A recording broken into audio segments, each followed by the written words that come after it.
All right, everyone, buckle up because today we are taking a deep dive into something pretty unexpected. Reality. Oh, okay. Yeah, how we understand it. Sure. And what's kind of wild is that this whole discussion, hmm it all kind of stems from, well, an apple. Okay, now that's not something you hear every day. An apple. I know, right? But trust me on this one. So the source material we're diving into today is called Mr. Apple's Journey. And it's this really fascinating story. And it gets into some pretty complex ideas about Hmm. information, perception, the whole shebang. Sounds intriguing. So we're talking about how we form our understanding of the world around us. Exactly. Like how much of what we perceive is actually based on the object itself Right. versus like how much of it is our own interpretation, our own experiences and biases kind of filling in the gaps. And how that shapes our reality.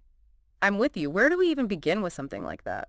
Well, that's the beauty of this story. It uses something as simple as an apple to kind of unpack these really heady concepts. Okay, I'm hooked. Tell me more about this Mr. Apple. So the story centers on Mr. Apple, and he's on this journey. A journey, huh? Is this like from the orchard to the grocery store kind of journey, or it's something more? Think a little more exciting than that. Mhm. He ends up hitching a ride on a train, ends up on this dramatic cliff overlooking the Pacific Ocean. It's a wild ride. Wow, that's quite the adventure for an apple. Right. And here's where it gets really interesting. At this cliff, Mr. Apple, he encounters all these different characters. Okay. And each one of them, because of who they are, what they know, their background, they each see him totally differently. It's like that saying, there's more than one way to skin a cat. Well, hopefully no cats or apples were harmed in the making of this story. But yes, it's like that. Okay, I get it. So who are these characters that are interacting with Mr. Apple? What are their perspectives? Okay, so picture this.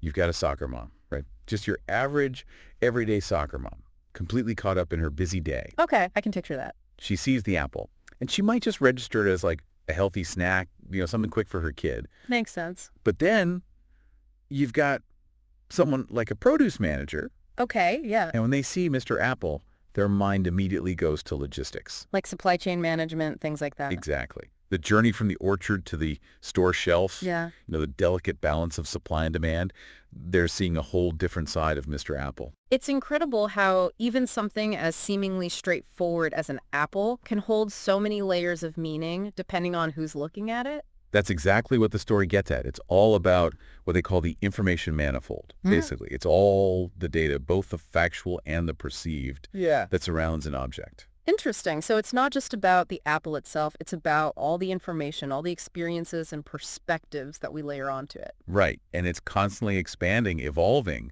based on who's interacting with it. So we have the soccer mom with her practical viewpoint, the produce manager with his logistical lens. Who else is part of Mr. Apple's information manifold in this scenario? Well, now imagine this. There's also a train conductor. Okay. And maybe this is the very same conductor who, without realizing it, carried Mr. Apple on part of his journey. I see where you're going with this. Right. So she might have this like fleeting memory of crates of apples being loaded onto her train. The rumble of the train tracks, the scent of fresh air as they pass through an orchard, it all kind of blends together. And suddenly she's adding a whole other dimension to Mr. Apple's story, even if she doesn't realize it. Exactly. And then it goes even deeper than that because we've also got a botanist in the mix. Of course, someone who really knows their apples. Right. Now, the botanists, they're looking at Mr. Apple on a whole other level. I bet. They're probably thinking about things like the specific variety of apple, its genetic makeup, right? Yeah. They see the culmination of generations of cultivation, the delicate dance of genetics. They gave him his specific color, his crispness. They understand all those intricate biological processes happening beneath the surface. Exactly. It's like they have access to Mr. Apple's source code in a way. Fascinating. So you've got all these different levels of understanding all converging on this one, simple apple. And that's just the tip of the iceberg because Mr. Apple's journey doesn't stop at exploring different perspectives. It takes us to this whole other level of understanding reality itself. Okay, now you've really got me intrigued. How does an apple lead to, well, questioning reality as we know it? That's where the technology comes in. This story, it explores the potential for technology that could, in a way, decode all those hidden layers of information, all those different perspectives, just like that scene from Blade Runner. Oh, you mean the enhanced scene. where Deckard zooms in on that photograph and uncovers all those hidden details. Exactly. That's the one. I've always found that scene so captivating. It's like we intuitively understand that there's more to see than what's immediately visible. We're constantly searching for ways to extract more information from the world around us. It's like he can reach right through the screen and pull out details that no one else can see. Yeah. Yeah, it's almost like he's accessing a hidden layer of reality. That's exactly what's so mind-blowing about this idea, though. Like, what if we could actually develop technology that could do something like that in the real world? Not just with images, but with, like, anything. I see what you're saying. So instead of just seeing this apple, we could somehow enhance our perception to uncover all those hidden layers of data. Yes. All that stuff about the soccer mom, the produce manager, the train conductor. It would be like seeing all those perspectives at once. We'd be tapping into the full information manifold, right? Exactly. And as crazy as that sounds, it's not as far-fetched as you might think. Oh. Yeah, there have been these incredible studies using MRI technology. MRI, like brain scans. Yep. Scientists were able to reconstruct images that people were seeing just by analyzing their brain activity. Wait, hold on. So they could basically see what was going on inside someone's mind. Pretty much. It's like our brains are capable of holding all this incredibly detailed information even if we don't consciously have access to it. That's both fascinating and a little creepy, don't you think?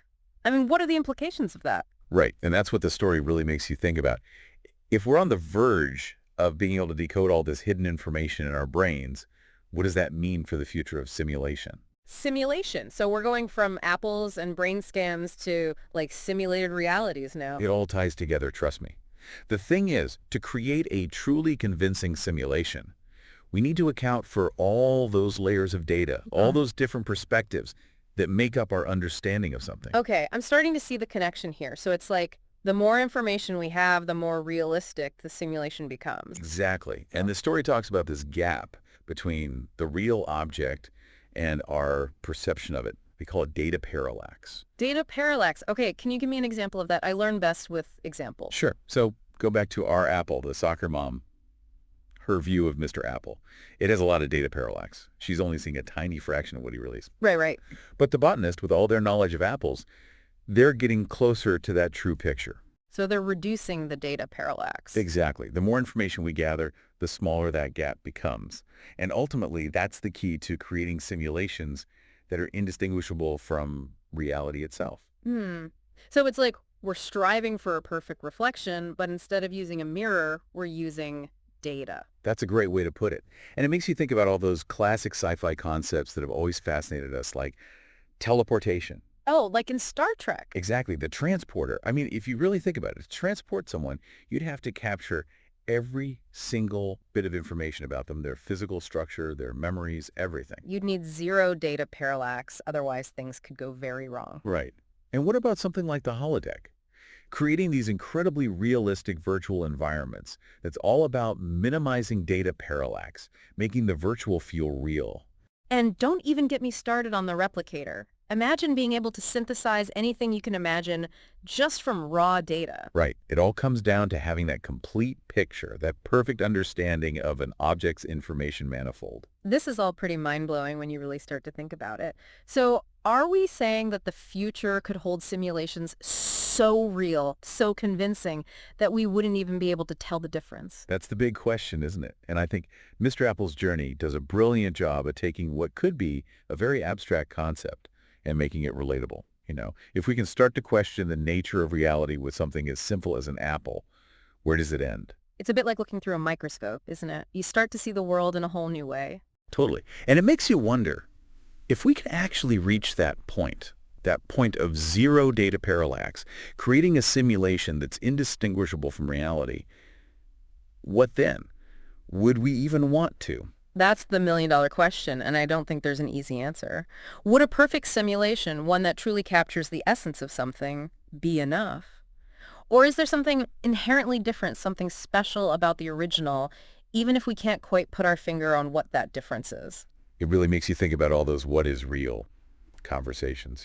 It's funny you should say that. It really is a question that's been around forever, hasn't it? Right. Like if a tree falls in a simulated forest and there's no one around to hear it. Yeah. Did it even happen? Exactly. And for a long time, it was purely philosophical, but now it's like technology is actually catching up to those big questions. And the thing that really struck me about Mr. Apple's journey is that it takes this whole complex idea of simulation and grounds it in something so familiar. I know, right?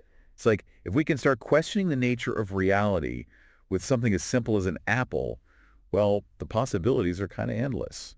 Yeah, it's a good reminder that sometimes the most profound questions are right there in front of us in the everyday things. Absolutely. So where does that leave us? What happens if we actually do reach that point where we can create these simulations that are completely indistinguishable from reality? I mean, is that even something we should be striving for? It's a bit of a double-edged sword, isn't it? It really is. Mm. Like, would a perfect simulation, even one that captures every single detail, would it be enough? Would it be as meaningful, you know? That's the question. Or would it always be a copy, no matter how perfect? Yeah, is there something inherently different, something special about the original, you know? Even if we can't really put our finger on what that difference is. Wow, this deep dive really got me thinking. I don't think I can look at an apple the same way again. I hear you. It's amazing how a simple story can completely shift your perspective. It really is. Well, listeners, we're going to leave you with this thought. Next time you're going about your day, take a moment to really look at something, anything, and think about all the layers of information, all the stories that make up your understanding of that thing. It's like a hidden world just waiting to be discovered. It really is. Thanks for joining us on this deep dive. Until next time, keep exploring those hidden worlds.